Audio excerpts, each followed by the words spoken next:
نور فاطمہ سب سے باخبر ہے، اس لیے علی بھی جانتے تھے کہ کوئی شک کرے گا اور یہ تبصرہ کرے گا جب اسے سمجھ میں نہیں آئے گا کہ 18 سال کی خاتون اتنا عظیم اور بلیغ خطبہ جو علم کا بحر زخار اپنے دامن میں سموئے ہوئے کیسے کہہ سکتی ہیں؟ اس لیے مشکل کشا علی نے ہمیں سمجھانے کے لیے ایک مرتبہ جب گھر میں داخل ہوئے بیوی کو سلام کیا اور سلام کرنے کے بعد کہا فاطمہ آج میرا جی چاہتا ہے کہ آپ میرے پاس آئیں، آ کے بیٹھیں، میں آپ کو اس کائنات کے اسرار، رموز، علوم، معارف، تعلیم دوں۔ کون کہہ رہا ہے؟ علی، جس سے متعلق امام جلال الدین سیوطی علوم قرآن پر مشتمل کتاب الاتقان میں کہہ رہے ہیں کہ عہد رسول میں 10 صحابہ قرآن کی معرفت رکھتے تھے اور قرآن کی تفسیر کرتے تھے، اور باقی 9 افراد کے علاوہ برجستہ شخصیت علی تھے، اور علی کا علم قرآن سے متعلق کیا تھا کہ نہ صرف وہ 9 افراد بلکہ تمام اصحاب رسول کا علم مل کر علی کے علم کے سامنے وہی حیثیت رکھتا ہے جو سمندر کے سامنے قطرے کی حیثیت ہے۔ یہ علم علی باب مدینۃ العلم، وارث منبر سلونی، لامحدود علم کا حامل، علم خدا کا مظہر، کہ فاطمہ میرا جی چاہتا ہے آپ میرے پاس بیٹھیں تاکہ میں آپ کو اس کائنات کے اسرار، رموز، علوم، معارف، تعلیم دوں۔ یہ سنا فاطمہ زہرا اٹھی، آگے بڑھی، چلتی ہوئی مولا قریب آئی، کہا اے علی آپ میرے شوہر ہیں، آپ میرے امام ہیں، آپ مفترض الطاعہ ہیں، آپ ولی خدا ہیں، آپ کی اطاعت کو اللہ نے مجھ پر واجب قرار دیا ہے، اگر آپ فرمائیں گے تو فاطمہ سن لے گی، لیکن اگر آپ فاطمہ کو اجازت دیں تو جو آپ فاطمہ کو سنانا چاہتے ہیں فاطمہ زہرا آپ کو سنا دیتی۔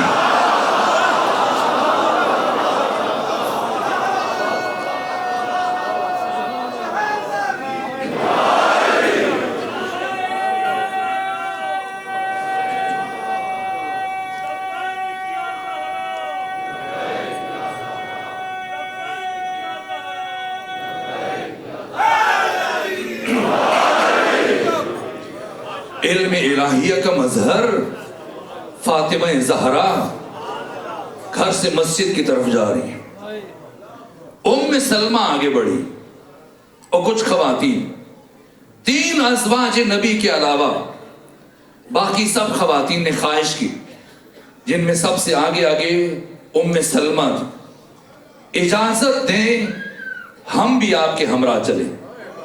فرمایا نہیں، یہ بصیرت فاطمہ ہے، میں نہیں چاہتی میرے بابا کی کسی زوجہ کی حرمت پائمال ہو جائے، آج کا محاذ خود فاطمہ زہرا طے کرے گی۔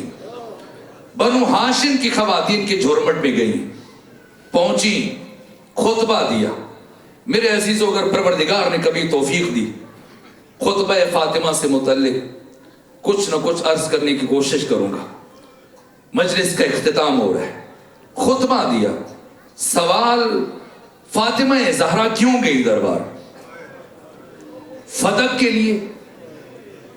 اب بڑی تعداد میں حد نگاہ تک مومنین بیٹھے ہو، کھڑے ہیں، اگر اس بزم میں کوئی خاتون چلتے ہوئے آ جائے، گلی سے گزرتے ہوئے اس اجتماع میں کھڑی ہو جائے اور کھڑے ہو کر فریاد کرے کہ میں سڑک سے گزر رہی تھی، کسی نے مجھ سے میرا مال چھین لیا، مجھ سے میرا زیور چھین لیا، بتائیں آپ اس خاتون سے متعلق کیا سوچیں گے؟ آپ سوچیں گے اگرچہ اس کا نقصان ہوا لیکن یہ قطعی مناسب نہیں تھا کہ اتنے اجنبیوں کے سامنے کھڑے ہو کر فریاد کرے۔ میرے عزیزوں، آپ کی تعداد بہت کم ہے، اگرچہ ہزاروں کی تعداد میں، اس کے باوجود جتنا اجتماع مسجد نبوی میں تھا اس کی نسبت بہرحال آپ کی تعداد کم ہے۔ تو وہ فاطمہ جس کی زندگی کی سب سے بڑی خواہش یہ تھی، جب پیغمبر نے پوچھا فاطمہ بتائیں آپ کی زندگی کی سب سے بڑی خواہش کیا ہے؟ تو فرمایا صرف ایک خواہش ہے، کبھی کوئی نامحرم مجھے نہ دیکھے اور نہ کبھی میں کسی نامحرم کو دیکھوں۔ تو جس بی بی کی زندگی کی سب سے بڑی خواہش یہ تھی کہ کوئی نامحرم نہ دیکھے، آج ایسی کیا مجبوری ہے کہ فاطمہ زہرا گھر سے چلتے ہوئے مسجد تک آ گئی، ابھی وہ دروازہ بند نہیں ہوا جو مسجد میں کھلتا تھا، کچھ دن بعد امت نے بند کیا، ایک قدم کا فاصلہ ہے اگر بی بی اس دروازے سے جائے، لیکن نہ آج وہاں سے نہیں جا رہی، آج گلیوں سے گزر کر مرکزی دروازے سے فاطمہ زہرا دربار آ رہی ہیں۔ جو چاہتی تھی کوئی نہ دیکھے، آج چاہتی ہیں سب کو پتہ چل جائے کہ نبی زادی زندگی میں سب سے پہلی دفعہ اس حال میں اجنبیوں کے سامنے جا رہی ہے۔ میرے عزیزوں، خطبہ دیا اور خطبہ دینے کے بعد کتنی مرتبہ خود وہ افراد جو کونیاں مار رہے تھے، مسکرا رہے تھے، لیکن چاروں ناچار اتنا گریا ہوا دربار میں کہ وہ افراد بھی لاجواب ہو گئے، معذرت خواہانہ رویہ اختیار کیا اور کوئی جواب نہیں بن پڑتا تھا۔ میرے عزیزوں، بہت عجائبات ہیں، بہت تفصیلات ہیں۔ فدق سیدہ کی مجبوری نہیں تھی، وہ جو مالک جنت ہے، مالک کوثر ہے، مالک کائنات ہے، وہ چند درختوں کے لیے نہیں گئی تھی۔ پھر کیا مجبوری تھی؟ کیوں یہ افراد اتنی تعداد میں اتنی دیر سے کھڑے ہیں؟ آج تو بارش نہیں ہو رہی ہے، پچھلے سال اسی دن اسی شہادت کے موقع پر میں نے دیکھا ایک طرف سے بارش برس رہی تھی، دوسری طرف اسی طرح سے بڑی تعداد میں افراد بارش کے نیچے، برستی ہوئی بارش کے نیچے کھڑے رہے، جبکہ سردی عروج پہ تھی۔ کیوں کھڑے ہیں؟ اس لیے کہ جانتے ہیں فاطمہ زہرا فدق کے لیے نہیں گئی تھی۔ پھر کیا مجبوری تھی؟ قیامت تک آنے والے باشعور انسانوں تک نعمت ولایت کو پہنچانے کے لیے، انسانوں کو مومن بنانا، یہ فاطمہ زہرا کی مجبوری تھی۔ اس لیے اس پیغام ولایت کو پہنچانے کے لیے کیا کیا انداز اختیار کیا۔ جو خطبہ دیا، بجائے خطبہ دے کے گھر چلے جائیں، نہ، پہلے خطبے میں سیدہ نے 63 آیات پڑھی، 63 آیات پڑھی، اور دوسرا خطبہ جو خواتین کے سامنے دیا، جب ساری خواتین بی بی کی عیادت کے لیے آئیں کہ نبی زادی زخمی ہوئی ہے، تب سیدہ نے اپنے خطبے میں 9 آیتیں پڑھی، یہ 72 آیتیں، اور اس طرح سے لگتا ہے خطبہ پڑھتے ہوئے کہ آیت الگ نہیں ہے، اس قدر مزاج سیدہ قرآنی مزاج ہے۔ اور خطبہ دینے کے بعد فاطمہ پلٹ کر گھر نہیں گئی، کہاں گئی؟ ایک ایک دروازے پر دستک دے رہی، اٹھو باہر آؤ۔ غدیر میں جو اعلان سنا تھا، او گواہی دو، حق پامال ہو رہا ہے۔ او بی بی آدھی رات تک ایک ایک دروازے پر دستک دیتی رہی، کوئی دروازہ نہیں کھلا سوائے معاذ ابن جبل کے، لیکن اس نے بھی ساتھ نہیں دیا۔ کہا فاطمہ، میرے اکیلے انسان کی مدد آپ کے کس کام آ سکتی ہے؟ جبکہ سارے مدینے نے خاموشی اختیار کر رکھی۔ نبی زادی نے فرمایا، اے معاذ، جب تک فاطمہ زندہ ہے کبھی تمہارے ساتھ زندگی میں کلام نہیں کرے گی۔ یہ کہہ کے چلی، معاذ بن جبل کا بیٹا داخل اور گھر میں، اپنے باپ سے پوچھا، نبی زادی آئی ہمارے گھر میں؟ کہا آئی تھی۔ کہا کیوں آئی تھی؟ کہا مجھ سے مدد طلب کر رہی تھی۔ کہا کیا مدد طلب کر رہی تھی؟ کہا کہہ رہی تھی غدیر میں جو اعلان سنا، مسجد نبوی میں آ کے گواہی دو کہ میں نے یہ اعلان سنا تھا۔ کہا آپ نے کیا جواب دیا؟ کہا میں نے کہا مجھ اکیلے کی گواہی آپ کے کس کام کی؟ کہا پھر نبی زادی نے کیا کہا؟ کہا نبی زادی نے کہا جب تک زندہ ہوں تمہارے ساتھ کلام نہیں کروں گی۔ معاذ بن جبل کا بیٹا، میں نے تاریخوں میں پڑھا ہے، گھر چھوڑ کے چلا، اور باپ سے کہا جس سے فاطمہ ناراض ہے اس سے میں بھی ناراض رہوں گا، چونکہ میں نے نبی سے سنا ہے کہ اللہ کی ناراضگی فاطمہ کی ناراضگی میں ہے۔ اور سنیں گے نبی زادی ایک ایک گھر پہ گئی، اور کہاں گئی جناب حمزہ کی قبر پر بیٹھ کے گریہ کیا اور کہا اے حمزہ کاش آج آپ زندہ ہوتے تو حق اس طرح سے پائمال نہ ہوتا۔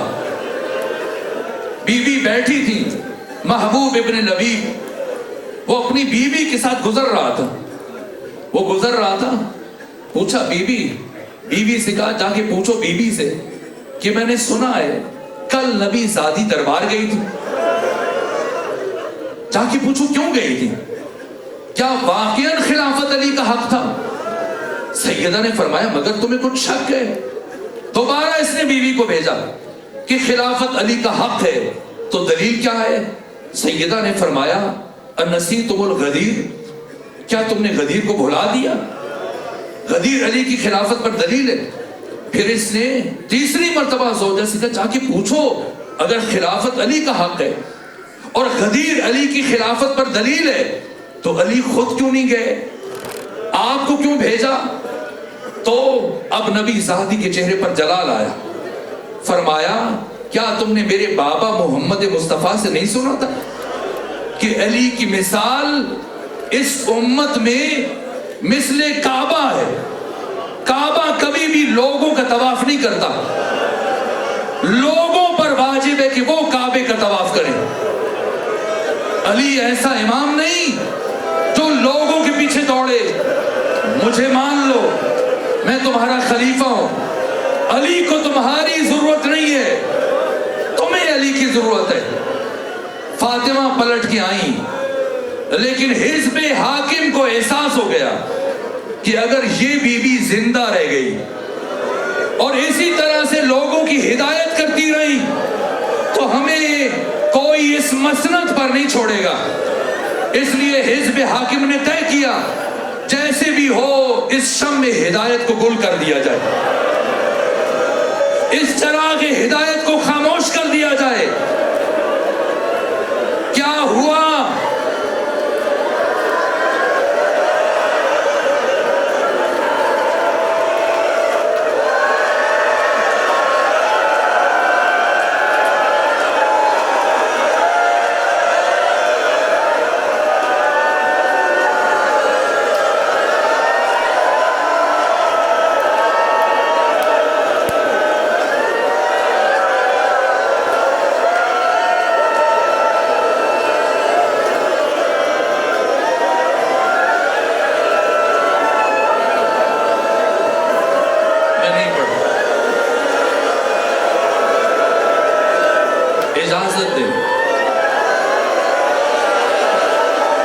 اجازت دیں اجرکم علی اللہ، اجرکم علی الزہراء،